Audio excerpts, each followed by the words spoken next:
La sécurité sanitaire des aliments est un sujet qui tient à cœur le gouvernement malien. C'est pourquoi il a mis en place une agence nationale à cet effet pour permettre à la population de consommer propre. La rédaction a consacré un dossier à la question. Le second dossier de la rédaction est culturel. Il parle de l'artiste Bassekou Kouyaté et son goni. Entre l'artiste et cet instrument, c'est une longue histoire. C'est un révélant qui est désormais à la tête des Aigles du Mali. Il s'appelle Henri Kasperzak. Il avait conduit les Aigles à la CAN 2002 organisée par notre pays. Le parcours de l'homme a retrouvé en fin d'édition. Voilà pour les titres. Mesdames, Messieurs, bonsoir et bienvenue dans cette édition de 20h. Tout d'abord, audience à Koulouba. Le chef de l'État a reçu cet après-midi le nouveau bureau du Conseil national des jeunes du Mali. Au programme, présentation du bureau et échange avec le chef de l'État sur les affaires du pays. Reportage à Lucéné Touré. Entre le président de la République et la jeunesse malienne, le courant passe bien. Et ce n'est pas par hasard que le Conseil national des jeunes du Mali a décidé de proposer ses services pour la reconstruction du pays. C'est pourquoi, en plus de la présentation du nouveau bureau, le CNJ a eu un échange fécond avec le chef de l'État. Cette rencontre avec son Excellence M. le Président de la République poursuivait deux buts. D'abord, le premier, c'était de lui présenter le bureau, le tout nouveau bureau du Conseil national de la jeunesse du Mali, issu du 4e congrès ordinaire tenu les 27 et 28 derniers à Caille. Le deuxième objectif, c'était de lui faire le déroulé de notre programme, parce que nous sommes élus pour un mandat de 3 ans. C'est un programme qui s'articule autour de 4 axes. Le premier axe, c'est de travailler à relever le Conseil national. L'autre axe, c'est d'accompagner les autorités dans le processus de réconciliation nationale qui s'est engagé déjà. Et le troisième axe, c'est de travailler avec les instances de base du Conseil national de manière à ce qu'on puisse tenir beaucoup de sessions de formation sur diverses thématiques comme la prise de parole en public, le leadership jeune, la citoyenneté. Le président de la République a réaffirmé sa volonté de changement et cela à travers l'assainissement des affaires et la bonne gouvernance. Une jeunesse d'un pays qui sort à peine d'une crise comme celle que nous avons connue, c'est une très lourde responsabilité. Nous sommes soucieux, nous, de faire en sorte que désormais, dans ce pays, il n'en aille autrement que par le passé. Que les dirigeants ne soient plus soucieux d'eux-mêmes, en souci d'eux-mêmes au point d'oublier l'essentiel, pour uniquement se faire les poches sur le dos du pays, pour triturer et les textes et la constitution et les habitudes de bonne gouvernance, pour sombrer dans une corruption effrénée qui a touché à tout, au narcotrafic, à la vente des armes, y compris à la vente de nos propres armes. Voilà dans quoi nous sommes tombés. Nos propres armes ont été vendues à ceux-là qui avaient projet contre le Mali, vendus par des Maliens. Cela va changer radicalement, Inch'Allah. Cela a commencé à changer. Quand nous parlions, on disait oui, mais parle, mais on entend de voir les actes. À moins d'être totalement hors du temps, l'on voit que les choses bougent. Et dans le sens indiqué. On n'est pas venu pour raconter des histoires à ce peuple-là. Je l'ai dit, le pouvoir pour le peuple, le pouvoir ne m'intéresse pas. La mission m'intéresse, au service de ce pays-là. Et j'ai juré de le servir du fond de mon âme et jusqu'à ma dernière force. Et je le ferai. Aussi, le chef de l'État a appelé les jeunes à l'unité afin de hisser le Mali au rang des pays qui comptent. Les jeunes, je souhaite simplement vous dire toute ma confiance en vous. Si nous avons quelques fiertés à parler au nom du Mali aujourd'hui, c'est en raison de vous. Moi, j'ai derrière mon dos ou en face de moi vos regards. Quand je suis dans les arènes internationales, est-ce que si je dis cela, mes enfants là vont être fiers de moi? Est-ce qu'ils vont être déçus? Est-ce qu'ils vont penser que je suis dans la droite ligne de ce qu'ils attendent ou suis-je en train de les trahir? Voilà, moi c'est ce qui m'importe. Le reste, c'est m'indiffère. Et si j'ai le sentiment d'être fidèle à ce que vous attendez de moi comme image et comme mission, là, alhamdoulilah. Donc votre soutien, là, j'en ai besoin. J'ai besoin que vous disiez au pays, aux jeunes, notre confiance en elle, à cette jeunesse. Et elle est l'avenir, elle est le levain. Tout ce que nous faisons et disons, sachez que c'est dans l'intérêt du pays. Le chef de l'État a également demandé aux jeunes de relayer le discours de la paix et de la réconciliation. Voilà toutes nos excuses pour quelques problèmes techniques rencontrés dans la diffusion de cet élément. Nous sommes avec les jeunes toujours. Le Forum national de la jeunesse a clos ses travaux hier.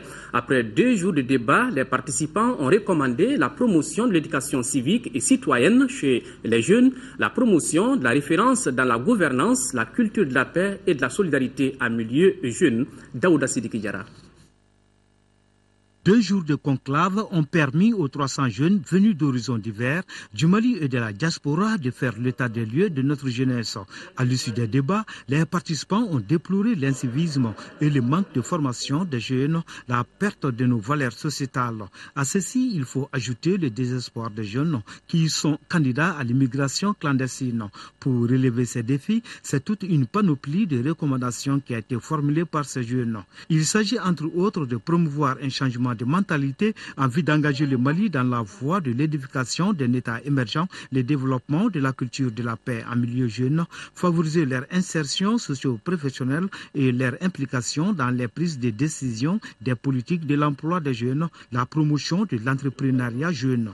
L'espoir est permis, dira les ministres, pour entretenir un partenariat dans lequel chacun jouera sa partition, cela afin d'aboutir à un challenge jeune. Que cette génération d'Ambé, nous en soyons les porte-flambeaux pour qu'à travers les actions, à travers tous les actes que nous aurons désormais à poser, transparaisse justement cette lueur de fierté qui a toujours caractérisé le Malien et que justement, comme l'a rappelé également le Premier ministre, nous soyons à même pour les générations futures de transmettre un Mali mieux que celui que nous avons eu en héritage, un Mali qui soit un Mali qui resplendisse du concert des nations.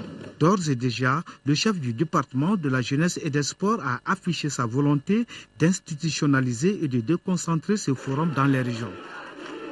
Voilà, après ce journal, vous pourrez suivre l'intégralité de l'entretien que le Premier ministre a eu hier avec les jeunes du Forum.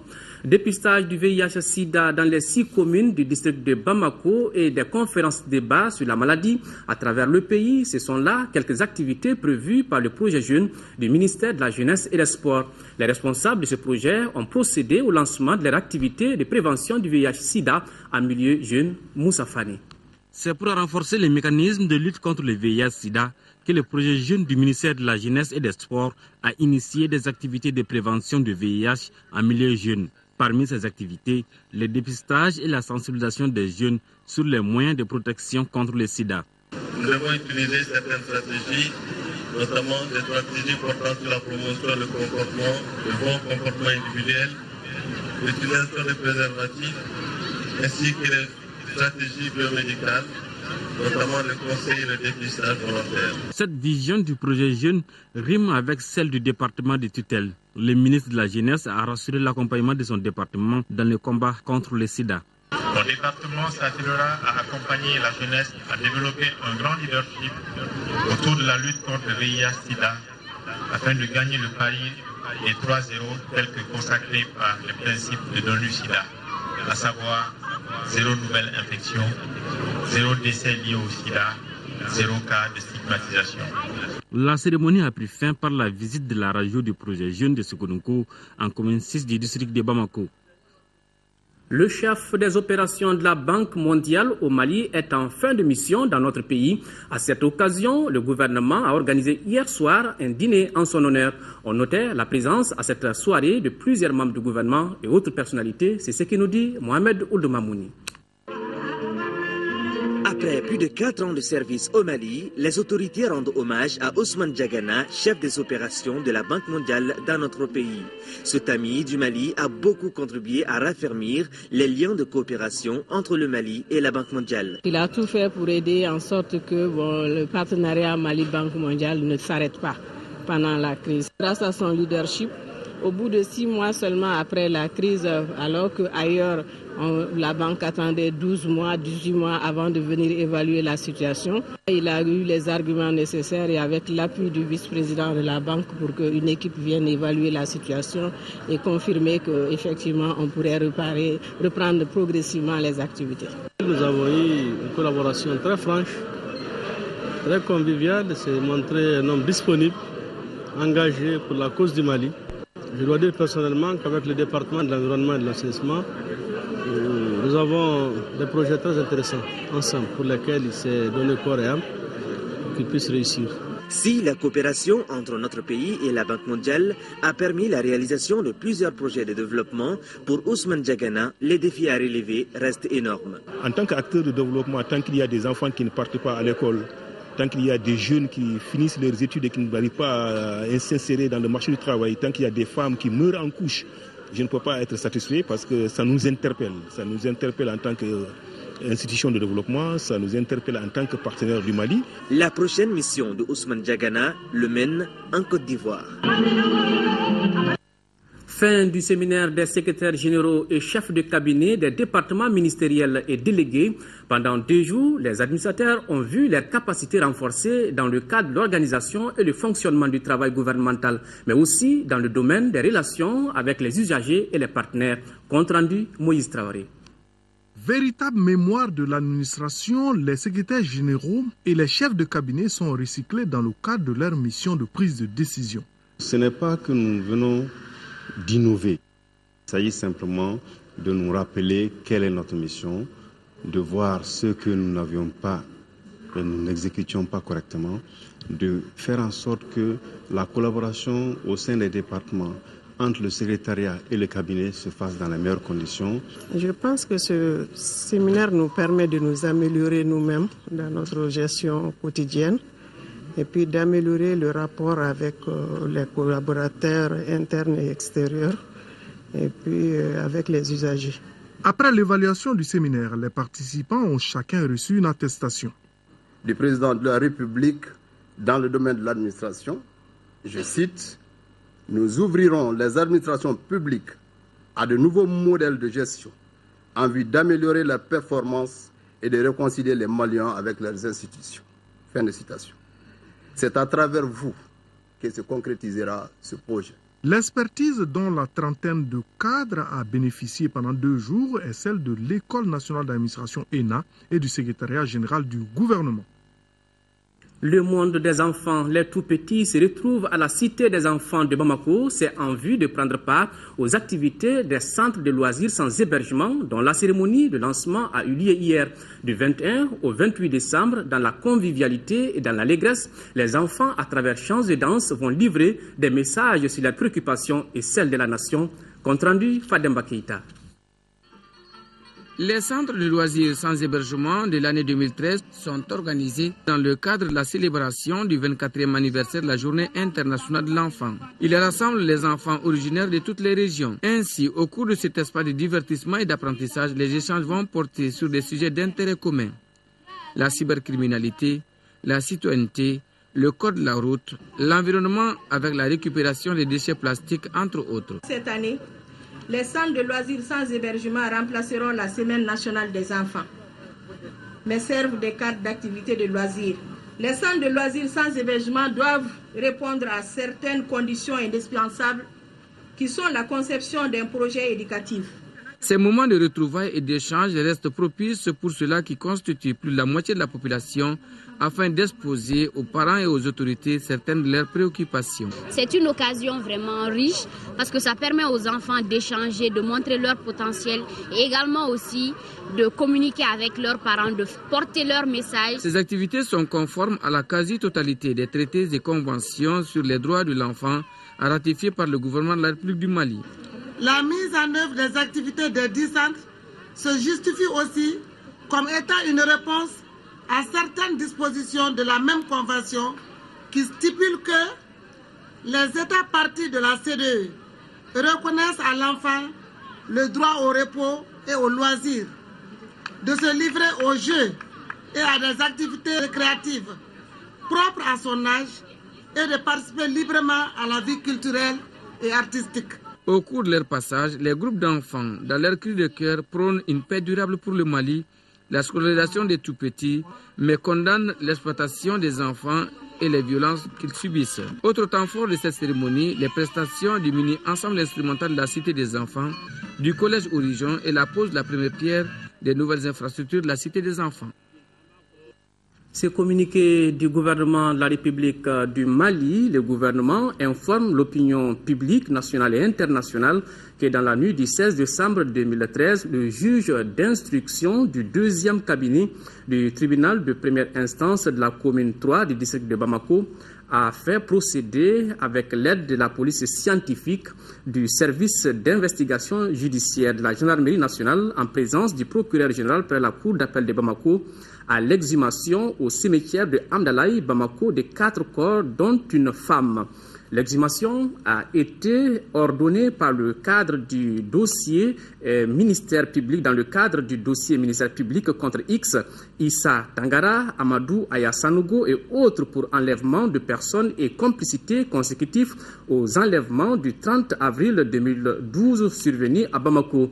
Elle intervient après la découverte dans la nuit du 3 au 4 décembre 2013 du charnier situé dans la commune rurale de Diago. L'information judiciaire se poursuit en vue d'identifier ces corps et de situer les responsabilités. L'opinion sera informée en temps utile des développements ultérieurs de ce dossier. Les rébellions récurrentes dans les Ifogas, région de Kidal, c'est le thème d'une conférence-débat organisée par la coordination malienne des organisations démocratiques commodes. C'était hier. Pour le conférencier Ahmed Mohamed Agamani, il n'existe pas de discrimination de l'État vis-à-vis des Touaregs. Il l'a dit au micro de Agali Agagissa. Il n'y a pas un caractère cyclique, endémique ou périodique de ces rébellions qui veulent faire croire qu'il y a une organisation des Touaregs qui, périodiquement, essaie de faire le point et se révolte contre le Mali, prend des armes contre le Mali. Je m'inscris à cela en faux. Pour preuve, je voudrais qu'on m'explique et qu'on approfondisse l'analyse si, depuis 1964 jusqu'en 1990, pendant lesquels il n'y a pas eu une seule rébellion, il n'y a pas eu un seul mouvement, qu'est-ce qui s'est passé au Mali à l'époque? Et pourtant, les Touaregs étaient là, ils étaient dans toutes les institutions, ils participaient au développement, ils étaient partout. Donc, il n'y a pas une frustration, ni une marginalisation, encore moins une discrimination, une ségrégation de l'État ou des autres communautés vis-à-vis des Touaregs. Donc, il faut tirer ces renseignements. L'autre, la situation, celle que nous connaissons maintenant, qui est la somme, qui résulte de la somme, ses origines, c'est la somme de toutes les précédentes qui n'ont pas été correctement gérées et qui n'ont pas trouvé de solutions idoines, et surtout qu'il n'y a jamais eu de suivi pour faire le point, pour savoir, on a pris des engagements, mais où on en est? On a le pacte national, on a les différents accords de Tamanrasset, on a les différents accords d'Alger, mais tout ça constitue des engagements que l'État a pris. Il faut régulièrement faire le point et essayer de procéder aux rectificatifs. C'est pour ça que j'ai suggéré qu'il y ait seulement actuellement un observatoire pour la sécurité dans la zone, mais en plus qu'on mette en place un mécanisme de suivi, des structures de suivi et évaluation. Lancement à Gao de la campagne de sensibilisation sur les raids, entendez par là restes et explosifs de guerre. Pour la conduite de cette opération, 80 agents ont été déployés sur le terrain. Le but est d'amener les populations à prendre conscience des dangers liés aux engins explosifs en vue d'un changement de comportement. L'initiative est de Right to Play en collaboration avec l'UNICEF. Boubacar Babletouré, compte rendu. Cette campagne qui vient d'être lancée à Gao vise à sensibiliser les populations de Gao, Kadi et Gossi sur les dangers liés aux engins explosifs abandonnés par les bandits armés au moment de la reconquête des régions nord de notre pays. Pour la mise en œuvre de cette action, 80 agents composés d'enseignants et d'entraîneurs sillonneront ces localités à la rencontre des groupes cibles. L'objectif est d'échanger et de diffuser des messages auprès de ces communautés sur les risques liés au REG, restes et explosifs de guerre. Right to Play, en collaboration avec les autres intervenants, contribuera à informer, à sensibiliser, à communiquer avec les hommes, avec les femmes, avec les jeunes, avec les enfants des communautés touchées aux risques posés par les mines et les REG. L'un des faits marquants de cette activité a été la rencontre avec le chef de quartier de Sosokoira de Gao, donnant ainsi le point de départ d'une action d'envergure contre ces engins non encore explosés dans la cité des Askia. La stratégie adoptée est le porte-en-porte. Faisons attention aux restes et explosifs de guerre à tout moment. Ils peuvent exploser sous l'effet d'un contact, d'une manipulation ou de la chaleur. Ne laissons pas les enfants ou tout autre civil s'approcher de ces munitions. Auparavant, les agents ont eu une formation sur les différents engins explosifs qu'on peut retrouver dans ces zones. L'initiative est de Right to Play en partenariat avec l'UNICEF. Beaucoup de prudence, de l'argent pour les projets éligibles à Tombouctou, environ 1,3 milliard de francs CFA. C'est le montant que l'État et ses partenaires ont mis à la disposition des collectivités à travers l'ANICT au titre de l'année 2013. Après l'occupation, la première réunion du comité d'orientation, de coordination et de suivi des actions de développement vient de se tenir dans la cité des 333 saints. L'objectif est d'examiner les dossiers des 80 projets de collectivités territoriales soumis pour financement à l'ANICT. Reportage Adama Djimde.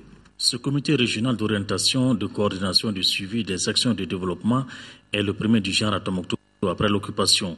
Il a pour objectif d'examiner les dossiers des projets des collectivités soumis pour financement à l'ANICT au titre de 2013. Près de 1,3 milliard de francs CFA, c'est l'enveloppe mise à la disposition de la 6e région à travers l'ANICT. Ce financement favorisera sans doute la relance du développement des activités économiques de la région de Tombouctou, interrompue suite à la crise.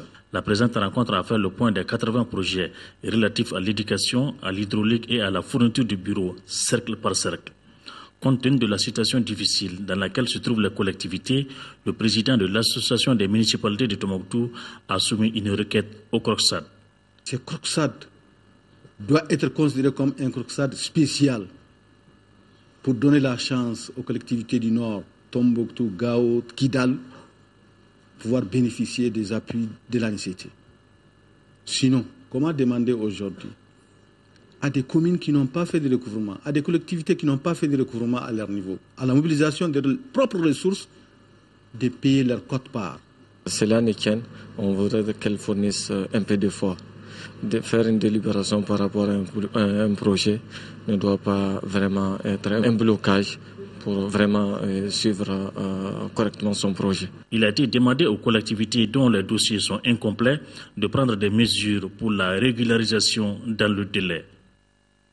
En 5e région, assurer les droits des hommes, des femmes et des enfants à la sécurité alimentaire et au statut nutritionnel adéquat dans le cercle de Bandiagara. C'est l'objectif d'un projet d'urgence qui a été lancé dans cette localité. Le projet, qui dure 5 mois, interviendra dans 4 communes vulnérables. Il est financé à plus de 142 millions de francs CFA. Moustapha Doumbia. Le projet d'aide d'urgence à la sécurité alimentaire et nutritionnelle des ménages les plus vulnérables du cercle de Bandiagara est mis en œuvre par l'ONG Action de promotion humaine APH.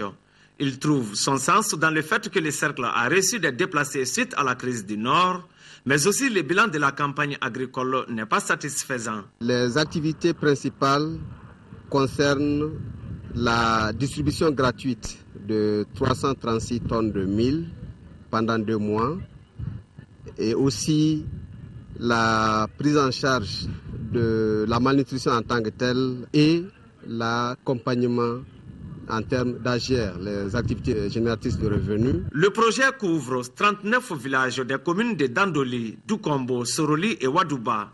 Il est financé par Irish Aid à travers Christian Aid. Ce projet permettra de faire face non seulement aux besoins alimentaires et nutritionnels immédiats des personnes vulnérables, mais aussi de renforcer la vulnérabilité des personnes cibles face à de nouvelles crises alimentaires et nutritionnelles. Cette promptitude pour le mois prochain ne nous surprend pas quand on sait les efforts que ce partenaire joue ici dans le pays de Togo. C'est le lieu pour nous de les remercier et de les demander encore de persévérer dans ce sens. Le projet dure 5 mois pour une enveloppe de plus de 142 millions de francs CFA.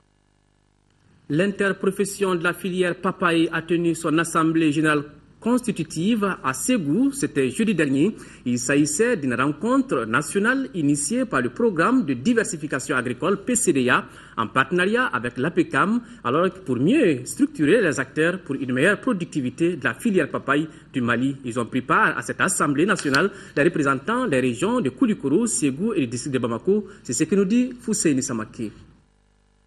La promotion de la filière papaye au Mali passe par une meilleure structuration de l'interprofession. Pour ce faire, les acteurs de la filière papaye ont tenu ce jeudi leur assemblée nationale constitutive dans la capitale des Balanzans. Cette assemblée générale s'est assignée comme objectif l'adoption des textes statutaires et réglementaires de l'interprofession, la mise en place des organes dirigeant l'interprofession, l'élaboration et l'adoption d'un plan d'action. L'objet de cette interprofession, c'est vraiment de donner aux acteurs la gouvernance de la filière, qu'ils puissent entre eux discuter, gérer les enjeux de la filière pour le bénéfice des différentes familles qui composera l'interprofession. L'APECAM en tant qu'institution qui doit accompagner le producteur, on doit travailler avec d'autres acteurs. Donc pour cela, l'APECAM a fait ça son cheval de bataille pour que vraiment les gens puissent uniformiser la mise en place de l'interprofession. Les autorités régionales de Ségou ont salué cette initiative. La mise en place de cette interprofession permettra de mieux responsabiliser les acteurs et d'instaurer une dynamique de valorisation et de compétitivité de la filière papaye du Mali. Selon les statistiques, la production de papaye au Mali est de l'ordre de 30 000 tonnes par an pour une superficie de 1500 hectares. Que peut-on faire pour promouvoir la pêche et l'aviculture au Mali? Quelles sont les faiblesses, les acquis et les difficultés que rencontrent les acteurs de la profession? Ces questions sont au centre d'une rencontre du collectif des organisations professionnelles de la filière poisson au Mali. Pour en savoir davantage, nos envoyés spéciaux Mamourou Sidibé, Abouaka Traoré nous en parlent. Selengue a été le point de convergence du collectif des organisations professionnelles de la filière poisson. Tous ont tenu à apporter leur contribution à la question si cruciale et si importante du devenir du sous-secteur de la pêche au Mali. Les autorités de Selengue, à l'ouverture des assises, ont tiré sur la sonnette d'alarme en attirant l'attention des acteurs sur la rareté du poisson due au mauvais comportement de l'homme. D'où la nécessité de construire une vraie vision commune qui sera partagée avec l'ensemble des organisations. Cela est d'autant plus important quand on sait que le secteur contribue pour 4,2% au PIB et emploie environ 500 000 personnes. La filière poisson, en dépit de nombreux acquis et progrès, connaît aujourd'hui de sérieuses difficultés. Il s'agit notamment de l'insuffisance des moyens humains et matériels, des structures d'encadrement et de statistiques fiables sur la filière. La pollution des cours d'eau, entraînant la dégradation de l'écosystème et la rareté des ressources. L'état des lieux de la pêche et de l'aquaculture, les rôles et fonctionnement des barrages dans la gestion des pêcheries au Mali sont entre autres thèmes à examiner. Les thèmes qui seront abordés durant ces 3 jours vont vous permettre de trouver les mécanismes innovants de mobilisation des ressources, de vous mettre d'accord sur la nécessité de restructurer vos organisations, de proposer des solutions qui vont contribuer à la gestion durable des ressources naturelles. Cette forte implication des acteurs dans le suivi, le contrôle et la surveillance des pêcheries est un espoir pour la mise en œuvre des stratégies en vue d'atteindre un développement durable du sous-secteur de la pêche et de l'aquaculture. Une délégation du Centre de conciliation et d'arbitrage du Mali, SECAM, s'est rendue à la Chambre de commerce et d'industrie du Mali. Il s'agissait d'échanger avec les membres du collège transitoire de la CICIM sur les nouvelles orientations à donner au SECAM, qui est un instrument de réglementation des litiges d'affaires. Cheikh Oumar Sangaré. Cette rencontre visait essentiellement la dynamisation du Centre de conciliation et d'arbitrage du Mali, SECAM. Le SECAM est une structure de la Chambre de commerce et d'industrie dont la mission principale est d'apporter des solutions par voie de conciliation ou d'arbitrage des différents émanants du secteur des affaires. Des deux côtés, on est convaincu de la nécessité de soutenir le SECAM pour la fluidité des affaires dans notre pays. Ce centre s'occupe de gérer les différents ordres contractuels, qu'ils soient national ou international. Avec le centre, ça permet le monde des affaires d'aller vite, rapide, mais d'une façon très crédible. Nous tenons à ce que ce centre soit vraiment un centre de référence. Il n'y a pas de raison que nous ne réussissons pas, parce que nous, en tant que chambre de commerce, nous avons fait des études exploratoires dans les pays voisins. J'avais fait, avec l'autorisation du vice-président, la proposition qu'un centre d'arbitrage aussi, il faut un standing. Le centre de conciliation et d'arbitrage du Mali devra permettre une justice rapide, économique et confidentielle dans le cadre de la réglementation des litiges d'affaires. Il existe désormais un partenariat fécond entre l'Université des sciences sociales et de gestion de Bamako et l'Institut de recherche pour le développement IRD. L'accord cadre scellant ce partenariat vient d'être signé par les deux parties. Nando Dambélé. L'accord cadre est ainsi signé entre l'Université des sciences sociales et de gestion de Bamako et l'Institut de recherche pour le développement IRD va lancer cette jeune université sur le chemin de la recherche scientifique, longtemps handicapée par le manque de fonds. C'est donc dans cette perspective que nous nous sommes tournés vers l'IRD qui a une très grande expérience dans la mobilisation des fonds, dans la recherche et surtout qui a développé de nombreuses méthodologies, tant ses compétences sont immenses et variées. Il s'agit pour l'Institut de recherche pour le développement au terme du dit accord cadre d'appuyer scientifiquement et financièrement l'Université des sciences sociales et de gestion de Bamako dans la réalisation de ses projets et la promotion du personnel enseignant. C'est bon d'avoir un cadre de réflexion où on rassemble tout ce qu'on fait pour pouvoir programmer l'avenir aussi. L'Université des sciences sociales et de gestion de Bamako pourrait désormais mettre en place des équipes au niveau de ses facultés afin de se hisser à l'échelle nationale et internationale et être au rendez-vous du donner et du recevoir. L'ONG Caritas Mali a fait l'évaluation de sa mission d'observation des élections législatives. C'était au cours d'une rencontre qu'elle vient d'organiser. Selon son secrétaire général, les législatives se sont bien déroulées. La structure avait déployé 200 observateurs à travers le pays. Théodore Togo invite les autorités maliennes à améliorer les textes qui régissent les élections dans notre pays. Il est au micro de Moussa Fani. Les élections législatives se sont bien déroulées. Ça a été confirmé par l'ensemble des observateurs présents au Mali. Aujourd'hui, si nous avons quelque chose à proposer, c'est d'abord le grand constat que nous avons eu à faire, c'est la faiblesse du taux de participation. Comment améliorer ce taux?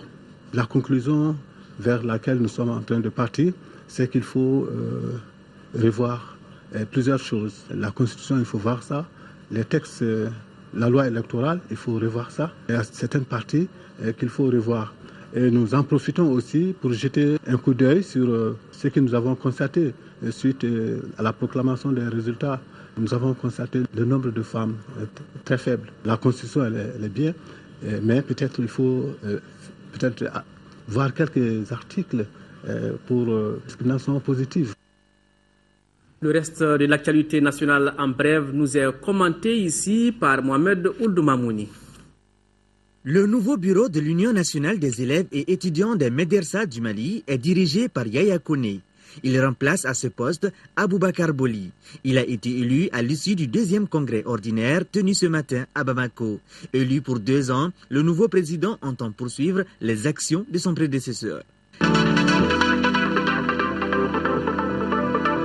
Les impacts des mesures sécuritaires transfrontalières sur la liberté de circuler dans l'espace CEDEAO, le thème était au centre d'une conférence-débat organisée mercredi dernier à l'Agence municipale de développement des quartiers de la mairie de la commune 1 du district. Une rencontre initiée par l'Association malienne des expulsés à l'occasion de la Journée internationale des migrants célébrée chaque 18 décembre. Les responsables du cercle de réflexion et d'échange Mali Dinkoura ont animé une conférence de presse à Bamako. L'objectif de cette rencontre est de partager avec les hommes des médias le premier anniversaire de leur association. Le président de la dite association entend œuvrer pour l'instauration d'une paix durable au Mali.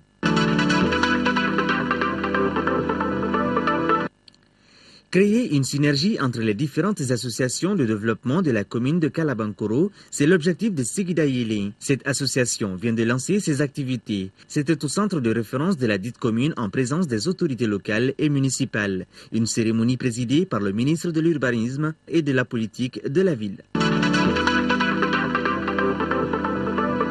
Le 34e bataillon du génie militaire a organisé une cérémonie qu'il appelle Grande Couleur.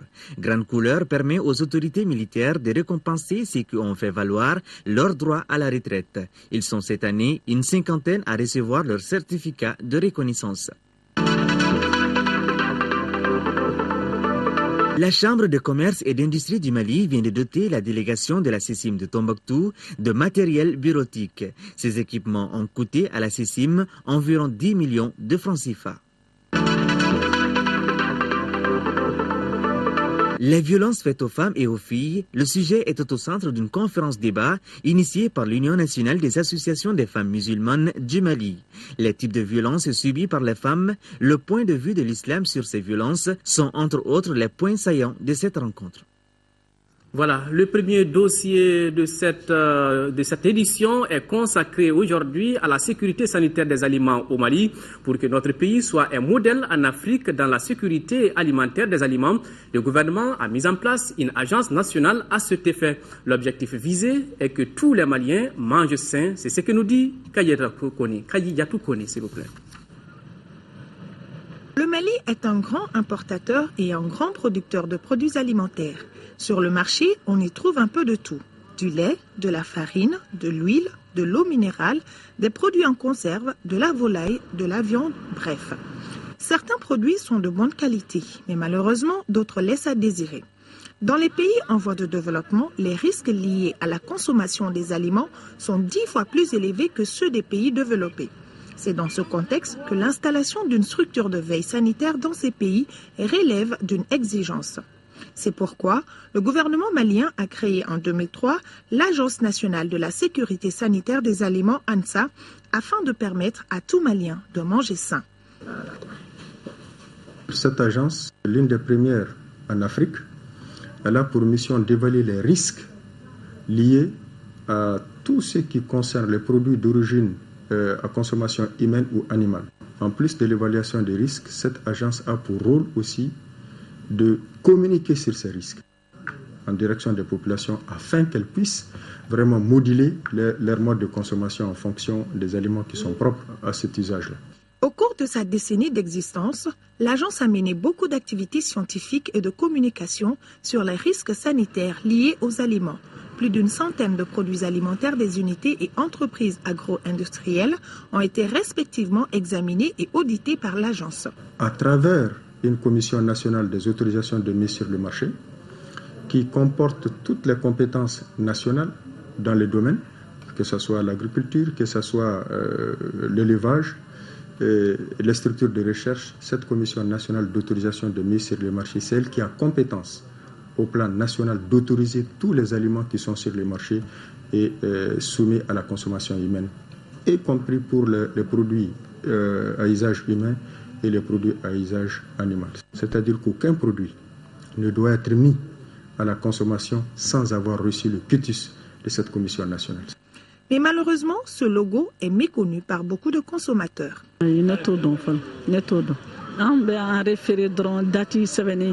Regardez, la date de péremption ne protège plus les consommateurs. Un phénomène existe il y a de cela quelques années sur le marché des aliments. Il y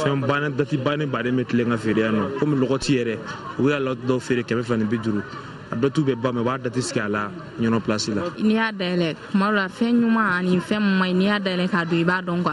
surtout moutarde flena décomposer ni a dele kasando be kala kumalo ni a dele ngai ba santi ka main ko be a décomposer. Mais retirer ces produits du marché ne relève pas de l'ANSA. Lorsque nous constatons qu'un aliment n'est pas propre à la consommation, nous ne pouvons que communiquer sur ça et ça s'arrête là. C'est d'autres structures qui sont en charge de le retirer en tout cas du circuit de consommation. Les maladies d'origine alimentaire sont responsables d'une importante morbidité. De nombreuses personnes meurent pour avoir simplement consommé des aliments. aliments impropres à la consommation, soit 700 000 décès par an, tout âge confondu, par suite de diarrhée hydrique ou alimentaire. Tout ce qui concerne les toxi-infections alimentaires collectives, c'est notre responsabilité. Donc, sur le plan de la surveillance épidémiologique de ces toxi-infections, c'est une mission importante qui est confiée à l'agence. Donc, il faut avoir les ressources nécessaires pour pouvoir, en tout cas, chaque fois que nous détectons un risque, je dis que le risque soit immédiat, à moyen ou à long terme, nous devons pouvoir l'identifier et protéger la santé de la population. Un adage de chez nous dit « le ventre ne se lave pas ». Donc, préservons notre santé et celle de nos familles en mangeant des aliments sains. Dossier culturel, il fait partie des musiciens maliens les plus sollicités sur le marché discographique international. Il s'agit du griot de Garana Bassekou Kouyaté. Sa passion pour son instrument de prédilection, le ngoni, est une histoire de famille. Cheikh Oumar Sangaré a fait ce dossier, en tout cas un gros plan, sur ce griot musicien. Tendez bien l'oreille et voici la musique. Écoutez.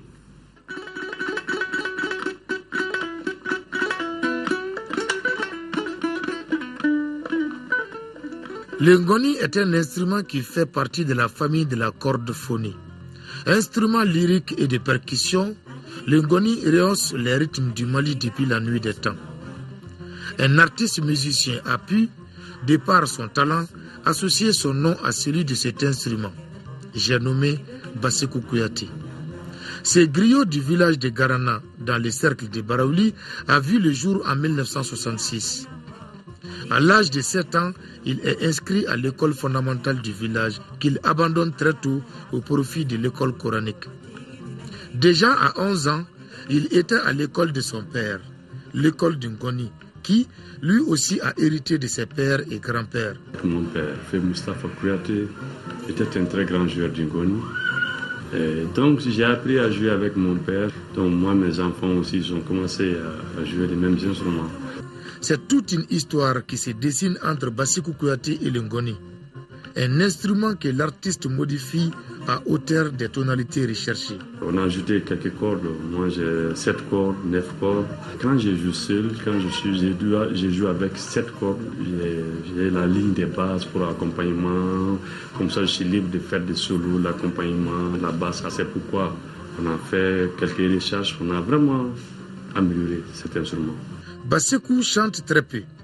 Il réserve cette tâche à son épouse qui l'accompagne sur scène aussi bien que ses enfants. Je chante juste un peu, mais je chante faux. C'est ma femme qui chante beaucoup. Maintenant, je suis en train de tourner avec mes enfants.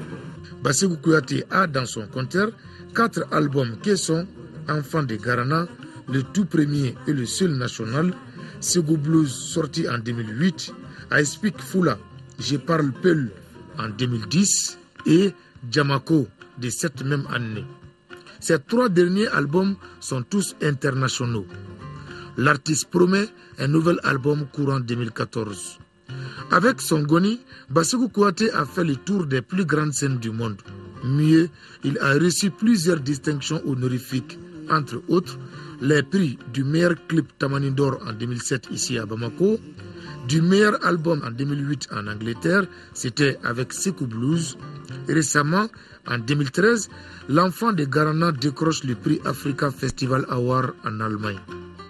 Aujourd'hui, il vise le prix Grammy Award dont il a été nominé à 2 reprises. Le grand passionné du ngoni est marié et père de 4 enfants, dont certains sont déjà sur la scène musicale. Il est aussi grand-père de 2 petits-enfants, peut-être aussi de futurs musiciens. Bassekou habite avec sa mère, Yakare Damba. Une complicité affective, mais aussi une complicité artistique.